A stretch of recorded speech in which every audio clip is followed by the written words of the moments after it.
relate to each other. One great character of the Ramayana, which I'm sure everyone likes to know, and I promised one of our doctors before the meeting to talk about, is Hanumanji. Hanumanji, how can we explain such a very complex character? How can it be that a structure in our body will become small, then become big, then send messages, then go through a small hole, then burn the city, then bring healing aspects and all of that? And if we look at it carefully, we find it is the hormonal system. All our endocrine system together is under the control of Hanumanji. And you know, the hormones are very tiny molecules, you can't even see them under the microscope, that travel everywhere in the body, that can penetrate through small holes that sit on receptors. They send messages, they are messengers actually, and therefore this is how it is a message. Yet, as a whole, as a group, they are huge. In a split second or a few seconds, if you have a secretion of hormones, a certain type of hormone in the body, your whole metabolism can be changed, your digestion can be changed, your immune system can be activated or deactivated. And when you look in the Ramayana and see how Hanumanji is described, you actually find that this is a physiological description of the entire hormonal system. I let you read how the Vanaras, which are the monkey-like aspects, are actually guided, and their king, Vali and Sugriva, and the relationship between them, and how they actually control the hormonal system. If we look at the pituitary gland, which is called the master gland of the body, we find that the anterior pituitary gland is Sugriva, and the posterior pituitary gland is Vali. Angada is the son of Vali. There is a long story of how they interact to each other, how Vali goes into the cave, which is the Sella Turcica, a specific cave in our brain, actually existing in our brain.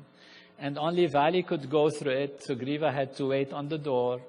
And the whole story, in its very delicate intricacies, how Vali told him, I will send the milk if I kill the demon. If all of you, I don't know how many will remember that. And you see that this part of the structure of the pituitary gland is related to milk secretion, how this part is related to other aspects that are described almost technically precisely in the Ramayana, in word for word, as if you just change the words and the Ramayana becomes a physiological book, a book of neuroanatomy or neurophysiology. It's just by translating the names from the ancient Vedic names to the modern names, you see an exact and precise description of what is taking place. And what is amazing also is that even if you go back into the stories, for example, Vali was said to have been born from the head of his father, Riksharaja, and Sugriva was born from the neck of his father, Riksharaja. And then they joined together and worked together. All those who knows embryology, or remember something of it, we know that the posterior pituitary gland actually comes from the neural tube, which is from the head. And the anterior pituitary gland, I mean in our body, in physical physiology, the pituitary gland comes from the top of the neck, from the palate, the anterior pituitary. And the anterior pituitary climbs and joins the posterior pituitary. So when it's said in the Vedic literature, in the Ramayana, that Riksharaja's head, from his head came Vali, and from his palate or from his neck came Sugriva, it's an actual, precise description of how the structure actually developed, how they joined together. So these are just a few examples. The time doesn't allow us to go into it. Ramayana is so delightful. We could spend the whole night talking about Ramayana and certainly seeing how it connects to our body. But that's the point of the evening today, is to give us an idea of how actually we are Veda, in a physical way, how Ram is within us, Sita within us, Hanuman, Ravana also somewhere, and how they all interact, and how the story of the Ramayana is the story of our own development and our growth in higher states of consciousness, and how by actually achieving enlightenment and higher states of consciousness, we understand all the developments of the Ramayana taking place within us. This is the story of how creation is made, how life is made, how our body is made, how our society works, and how our universe works. This knowledge, which comes from direct experience, is perfect and complete knowledge. If we go back in history, what was the reference for action, the reference for thinking, for behaving? It was self-referral, pure knowledge. Today, modern science has given us a lot to improve our life. We have cars, we go to the moon, we fly fast, etc.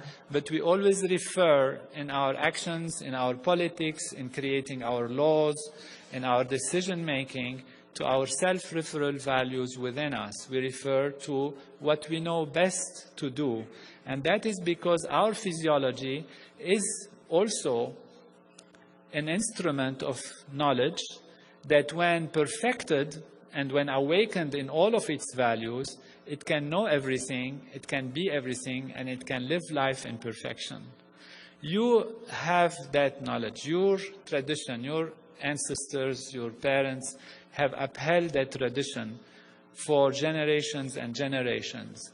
And today it's only because modern science had advanced enough that we can truly recognize the value of this knowledge. However, if I'm here for anything, is to share this with you and truly to have the opportunity to thank you and thank Veda Bhumi Bharat, Deva Bhumi Bharat,